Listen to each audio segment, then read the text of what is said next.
आज हम रीजनिंग के कुछ महत्वपूर्ण प्रश्न देखेंगे कि किस तरीके से पूछा जाता है। अलग अलग तरह के प्रश्न देखेंगे और उसे हल करके बताएंगे।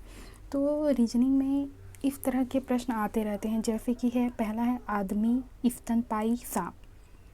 तो यहाँ पे जो आदमी है, आदमी जो है वह स्तनपायी वर्ग के अंतर्गत आता है। उसी प्रकार जो सांप है वह सरीसृप वर्ग के अंतर्गत आता है। तो इसका जो सही आंसर हो जाएगा वो हो जाएगा सरीसृप, क्योंकि सांप जो है वह सरीसृप वर्ग में आता है और आदमी स्तनपायी होता है। तो सांप का हो जाएगा सरीसृप। दूसरा है सूखना, आर्द्रता और धुंधला। तो यहाँ पे क्या आएगा? तो ऑप्शन है प्रकाश, हास, सी प्रतियोगिता, डी धूल।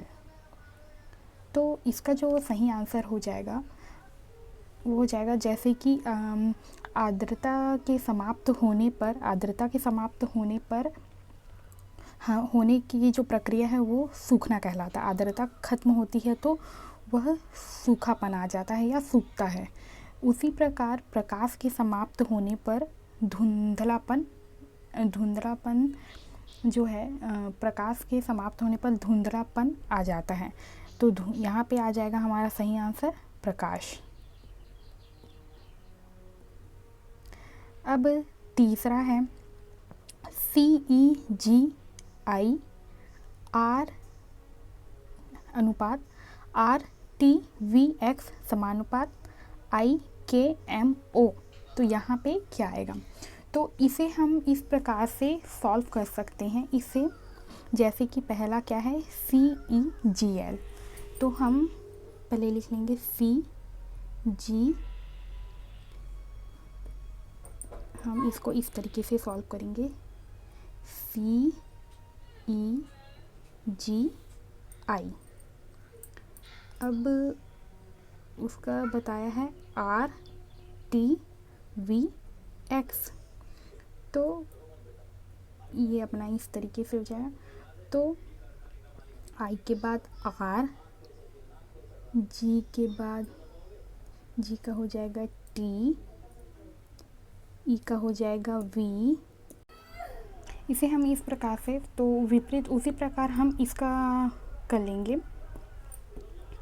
तो इसका हो जाएगा IKMO। इसका हम वो कर लेंगे, तो जैसे कि O का हो जाएगा L, M का हो जाएगा N, K का हो जाएगा P और I का हो जाएगा R। तो इस प्रकार से क्या हो जाएगा हमारा सही आंसर?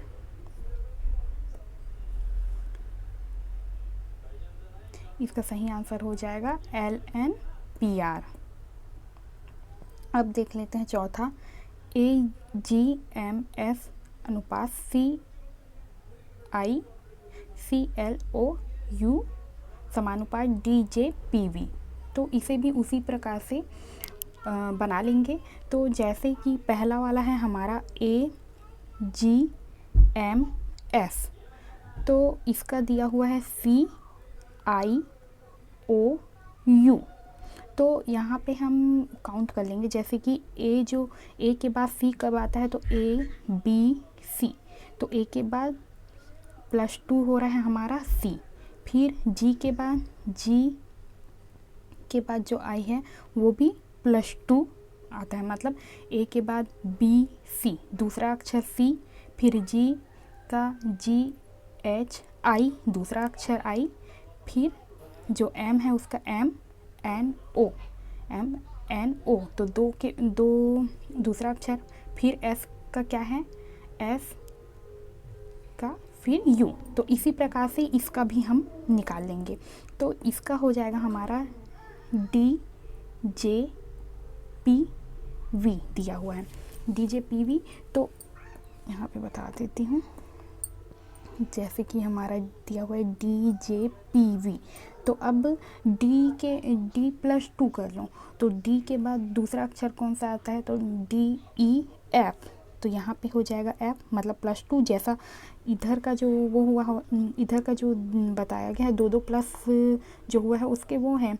तो इसी प्रकार से यहाँ पे हो D के नीचे आ जाएगा F और जे के बाद आ जाएगा जे के एल, पी का हो जाएगा +2 करेंगे, पी के बाद दूसरा अक्षर तो आर, वी के बाद दूसरा अक्षर हो जाएगा एक्स। तो हमारा आंसर आ जाएगा FLRX, ये हो जाएगा हमारा सही आंसर। उसी प्रकार से अब पांचवा देख लेते हैं, 18:30 = 36। तो जिस प्रकार से 18:30 है, तो यहाँ पे हम अगर इसे हम जैसे कि इसमें हम ये देख लेते हैं, जैसे कि 18 गुणित 2 करेंगे, अगर हम 18 गुणित 2 करेंगे तो हमारा आएगा 36। उसी प्रकार अगर हम 30 गुणित उसी प्रकार हम यहाँ पे 36 गुणित अगर हम 2 करें तो हमारा आएगा 66। तो यहाँ पे आ जाएगा 66, तो ऑप्शन डी।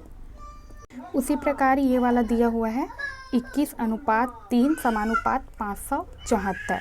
तो यहाँ पे क्या आएगा, तो इसका भी उसी प्रकार से हल कर लेंगे, तो इसका आ जाएगा हमारा ऑप्शन बी 82।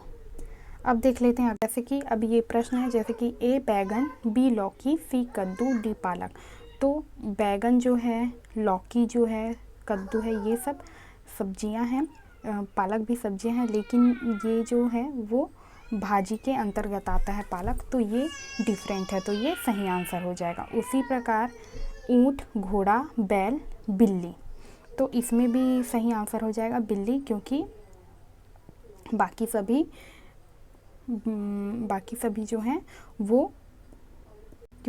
सभी जो हैं वे शाकाहारी हैं, जबकि बिल्ली जो है क्या है, मांसाहारी है।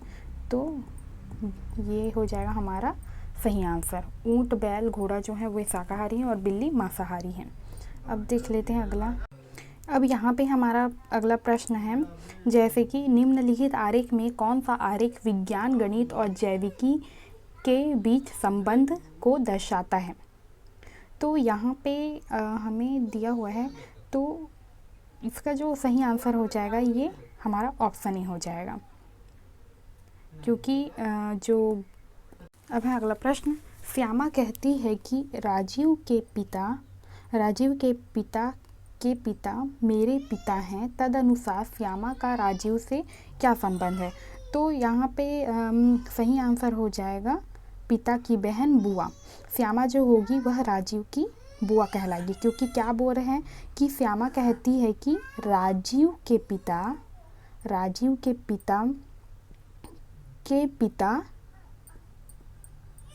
श्यामा के पिता हैं और राजीव के पिता के भी पिता हैं, तो इस रिश्ते से राजीव की श्यामा क्या हुई, बुआ हुई।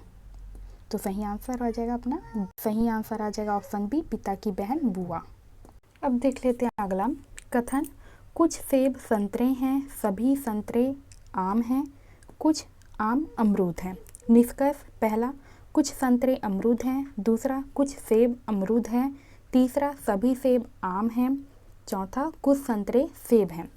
तो यहाँ पे इसे समझने के लिए हम क्या करेंगे कि यहाँ पे क्या बोल रहे हैं, सभी सेब संतरे हैं और सभी संतरे आम हैं और कुछ आम अमरूद हैं। तो हम सबसे पहले ये ले लेते हैं कि ये हम मान लेते हैं सेब, कुछ सेब, ठीक।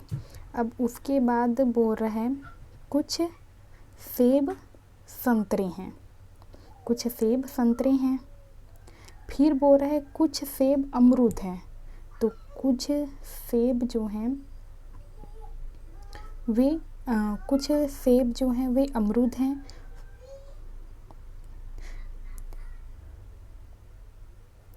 हमें पहले कथन को देखना है। देखो, कुछ सेब संतरे हैं, तो कुछ सेब हमारे संतरे हो गए, फिर है सभी संतरे आम है बोल रहे हैं, तो सभी संतरे का होल आ जाएगा ये आम। सभी संतरे क्या है बोल रहे हैं, आम। फिर बोल रहे हैं कुछ आम अमरूद है, तो इसमें का कुछ आम क्या हो जाएगा, कुछ आम हो जाएगा अमरूद, कुछ आम अमरूद है। तो अब इसका जो निष्कर्ष निकलेगा वो हो जाएगा हमारा, तो इसका जो निष्कर्ष निकलेगा वो ये निकलेगा कि कथानुसार हमारा जो निष्कर्ष निकलेगा वो पहला हमारा सही हो जाएगा कि कुछ संतरे क्या हैं, अमरूद हैं। ये कथन जो है वो सही हो गया क्योंकि यहाँ पे कुछ संतरे अमरूद में भी आ रहे हैं, तो ये हो जाएगा। और दूसरा क्या बोल रहा है, कुछ सेब अमरूद है, तो कुछ सेब जो है वो अमरूद है, ये भी आ जाएगा। फिर तीसरा है सभी सेब आम हैं, सभी सेब जो आम हैं वो हो जाएगा गलत, क्योंकि सभी सेब जो है वो आम नहीं हैं। क्योंकि फिर है कुछ संतरे सेब हैं, तो ये हो जाएगा हमारा सही। तो हमारा जो निष्कर्ष पहला, दूसरा और चौथा, ये हो जाएगा पहला, दूसरा और चौथा जो है वो हमारा ये सही आंसर हो जाएगा। अब देख लेते हैं अगला। अब है कथन सभी बिल्ली शेर हैं, कुछ शेर चीते हैं, सभी चीते भालू हैं। निष्कर्ष है सभी भालू बिल्ली हैं, दूसरा है कुछ भालू चीते हैं, तीसरा है कुछ चीते शेर है। तो सबसे पहले ये देख लेते हैं, सभी बिल्ली शेर है बोल रहे हैं, तो सभी बिल्ली जो है वो क्या है, शेर है। ठीक, सभी बिल्ली जो है वो शेर है। ठीक, फिर क्या बोल रहा है, कुछ शेर चीते हैं, तो ये जो कुछ शेर है वो क्या है, चीते हैं। फिर बोल रहा है चीते भालू हैं, फिर चीते जो हैं वो क्या है, चीते क्या है, भालू है बोल रहे हैं। तो ये इस तरीके से बन जाएगा। तो अब इसका जो निष्कर्ष है उसमें हम देख लेते हैं। तो तदनुसार क्या हो जाएगा कि सभी भालू बिल्ली है, ये गलत हो जाएगा। और कुछ भालू चीते हैं, तो कुछ भालू चीते हैं, तो ये हमारा सही हो जाएगा। फिर है कुछ चीते शेर हैं, तो ये भी सही हो जाएगा। तो हमारा जो दूसरा और तीसरा जो निष्कर्ष निकला है वही हमारा सही हो जाएगा। इस प्रकार हम देख लेंगे जैसे कि रोग निदान, समानुपात, ग्रह। तो इसका जो सही आंसर हो जाएगा वो हो जाएगा हमारा उपग्रह। उसी प्रकार मक्खी, शहद, फिर गाय, तो यहाँ पे हो जाएगा हमारा दूध। मक्खी से शहद से मक्खी जो है, मधुमक्खी जो है वो शहद उत्पन्न करती हैं, उसी प्रकार गाय दूध उत्पन्न करता है। उसी प्रकार पंखुड़ी, फूल, भूजा, तो पंखुड़ी जो है वो फूल का एक भाग है, उसी प्रकार भूजा जो है वह शरीर का एक भाग है। उसी प्रकार से ये सारे प्रश्न आपको हल करने हैं।